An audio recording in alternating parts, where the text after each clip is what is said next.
বিশ্ববিখ্যাত সাহাবী বেলাল হাফসি রাদিয়াল্লাহু তাআলা আনহু সম্পর্কে হাদিসের মধ্যে আসছে, একবার নবীজি সাল্লাল্লাহু আলাইহি ওয়াসাল্লাম ফজরের পরে বেলালকে বলছে, বেলাল, গত রাত্রের মধ্যে আমি তোমার জান্নাতে হাঁটার জুতার আওয়াজ আমি রাসূলের কানে পৌঁছেছি। বলো বেলাল, ইসলাম গ্রহণ করার পরে তুমি কোন আমলটা করেছো যে আমলের বিনিময়ে তুমি দুনিয়াতে হাঁটো আর হাঁটার আওয়াজ জান্নাতে শোনা যায়? তখন বেলাল বলছে, ইয়া রাসূলুল্লাহ সাল্লাল্লাহু আলাইহি ওয়াসাল্লাম, আমার জীবনে 4টা আমলের আশা আমি করতে পারি।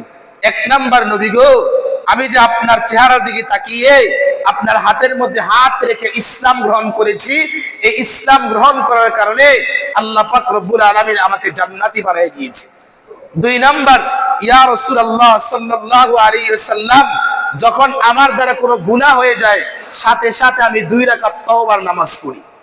3 নাম্বার, ইয়া রাসূলুল্লাহ সাল্লাল্লাহু আলাইহি ওয়াসাল্লাম, দিনে হোক অথবা রাত্রে হোক যখনই আমার ওযু চলে যায় আমি সাথে সাথে ওযু করে নিই।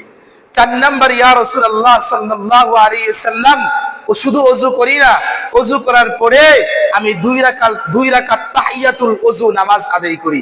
আমার মনে হয় এই 4টা গুণের কারণে আমি হাঁটি জমিনে, আমার আওয়াজ জান্নাতে শোনা যায়। সুবহানাল্লাহ। বিষয়টা বুঝেন নাই? তাহলে পবিত্রতা, ইস্তেগফার, তওবার নামাজ, এছাড়া বিকল্প কোনো রাস্তা নাই।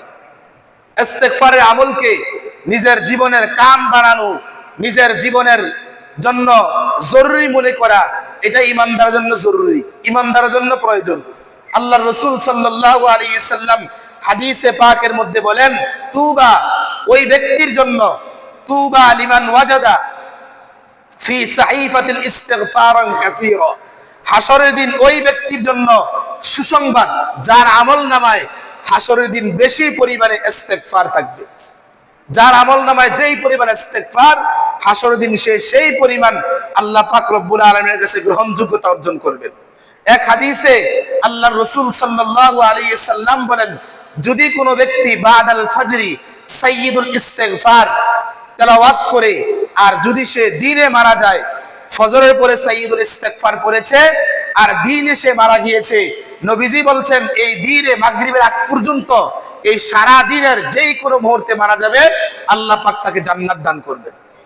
আবার যদি সে সাইয়্যিদুল ইস্তিগফার মাগরিবের পরে তেলাওয়াত করে রাত্রের যে কোনো অংশে সে মারা যাবে, আল্লাহর রাসূল আল্লাহ তাকে জান্নাত দান করবেন।